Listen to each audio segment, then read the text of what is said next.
The holidays are here and pumpkin is everywhere. Pumpkin spice lattes, pies, smoothies. But if you have kidney disease, you might be wondering, can I enjoy pumpkin without overloading on potassium? Today, I'm going to break it all down and show you how to enjoy pumpkin safely this season. We're going to cover how much potassium is in different pumpkin sources, some tips for adjusting portions, how to make pumpkin more kidney friendly, and some recipes to try. So let's dive right into some different pumpkin sources. So starting off with pumpkin seeds. So for a 1 ounce portion, which is about a quarter cup, shelled pumpkin seeds, so meaning they're out of the shell, is going to be 223 milligrams of potassium per 1 ounce portion. And then the unshelled, or it's like the white whole pumpkin seed, that's about 260 milligrams of potassium per 1 ounce portion. Now, canned pumpkin and pumpkin puree is used in a ton of recipes over the holiday season. And so 1/2 cup of canned pumpkin or pumpkin puree is about 252 milligrams of potassium. And then pumpkin pie, of course, that is a very common popular dessert. One piece from 1/8 of a pie is about 287 milligrams of potassium. So with this information, you can easily make pumpkin fit into your kidney-friendly diet if you want. And it's really important to remember that not all people with kidney disease need to be on a low potassium or a potassium restricted diet. It's really going to be dependent on the individual and their labs. But if you are someone with kidney disease that needs to limit or restrict potassium, or you just want to be extra mindful and not overdo it, let's talk about how to do that. So here are some strategies for keeping pumpkin in your diet without exceeding potassium limits. So first things first, simply use a smaller serving of pumpkin to lower the potassium. If a smoothie, for example, calls for 1/2 cup of pumpkin puree, use 1/3 cup or 1/4 cup instead. You can always add more pumpkin pie spice, like seasoning, to it. That way, the more mild pumpkin flavor doesn't have too much of an impact on the overall recipe. The other thing, if a holiday salad calls for 1/2 cup of pumpkin seeds, use 1/4 cup instead. We don't want to have to fully eliminate all these pumpkin foods.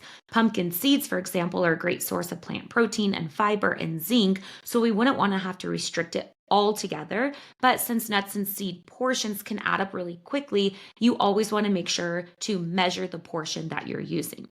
The next thing you can do is you can pair the pumpkin with lower potassium foods to balance out the meal. So back to that same holiday salad, you can pair the pumpkin seeds with apples or pears or cucumber or kale, which are all lower in potassium, instead of spinach, avocado, or sweet potato, which are high in potassium and oftentimes in like a holiday or harvest salad. If you are making a pumpkin smoothie, try to leave the banana out or use a smaller portion. That way you aren't doubling up on two high potassium foods. And the next thing you can try is lower potassium pumpkin recipes that use a smaller amount of pumpkin, or they make multiple servings, and that spreads out the amount of potassium across the whole recipe. So one single serving isn't high in potassium. So for an example, a pumpkin spice latte or a pumpkin hummus recipe usually uses either a smaller amount of the pumpkin or that pumpkin spread out over many servings. So the overall portion you consume is lower in potassium. Now, if you are going to use fresh pumpkin, there are a few things you can do to lower the potassium content. So similar to getting the potassium out of potatoes, you can do the same thing with pumpkin. Here's what you want to do. One, it's best if you cut up the pumpkin into cubes. Then the old school method, which will remove some potassium, is like leaching that pumpkin. But instead, if you double boil the pumpkin, you'll remove even more potassium. So all you would do is bring a pot of water to a boil with the pumpkin in it, drain that water out, put fresh water in, and then boil it again for at least another 10 minutes. The longer you boil, the more potassium will be removed. But if you wanted to make roasted pumpkins, then you could simply boil that second boil for 10 minutes, then dump that, toss it in some seasoning, your olive oil, and then throw it in the oven to roast.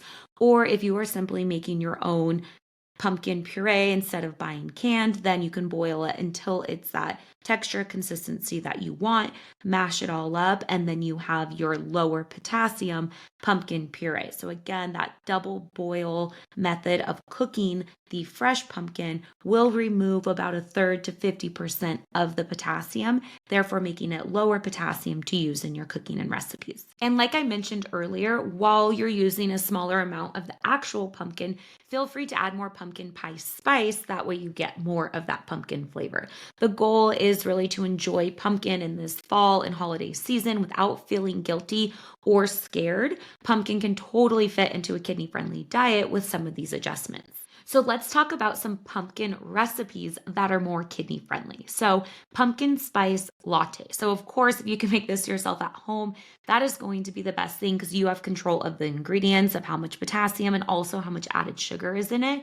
But a pumpkin spice latte, you're going to have your coffee, your plant-based milk, an unsweetened canned pumpkin, pumpkin spice, maybe some cinnamon, and a sweetener if needed. So to ensure that this recipe is lower in potassium, use just 2 tablespoons of canned pumpkin and opt for a lower potassium plant-based milk, like an almond milk, an oat milk, a cashew milk, instead of a soy or a coconut milk. Another recipe to try would be a pumpkin smoothie. Canned pumpkin, a plant milk, oats, pumpkin spice, cinnamon, vanilla extract, some maple syrup if you need that added sweetness. The portions for the smoothie will depend on if you're making it for a meal or just for a sweet snack or a treat. So if it's an entire meal, you actually might want to add some stuff to it. You might want to add some plain unsweetened yogurt or plant yogurt, a nut butter, or seeds like chia seeds and flax seeds. That way you can increase the protein, calories, and fiber content to make it more like a meal. Or if you're simply having it for like a sweet treat, a dessert, or a snack in between your meals, then you usually can follow the recipes online and make some of those lower potassium adjustments. A really cool, fun pumpkin recipe is pumpkin hummus. There are a lot of fun, sweet, and savory pumpkin hummus recipes that you can find online. They usually have chickpeas, canned pumpkin, tahini, and then if you're going savory, you would usually have like lemon, chili powder, cumin to make it a savory dip, or if you're going more sweet, cinnamon, nutmeg, or pumpkin pie spice. And these can be paired with apple slices, raw veggies, crackers, low sodium pita chips. Any of those things make it a fun holiday pumpkin dip.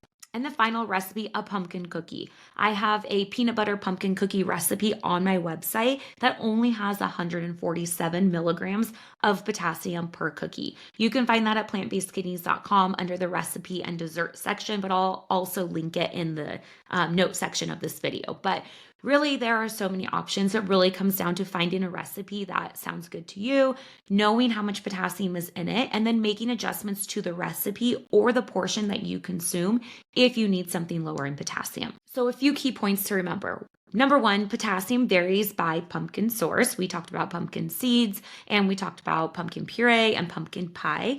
Really adjust the portion size as needed. Pumpkin can totally be enjoyed in moderation and still be kidney friendly.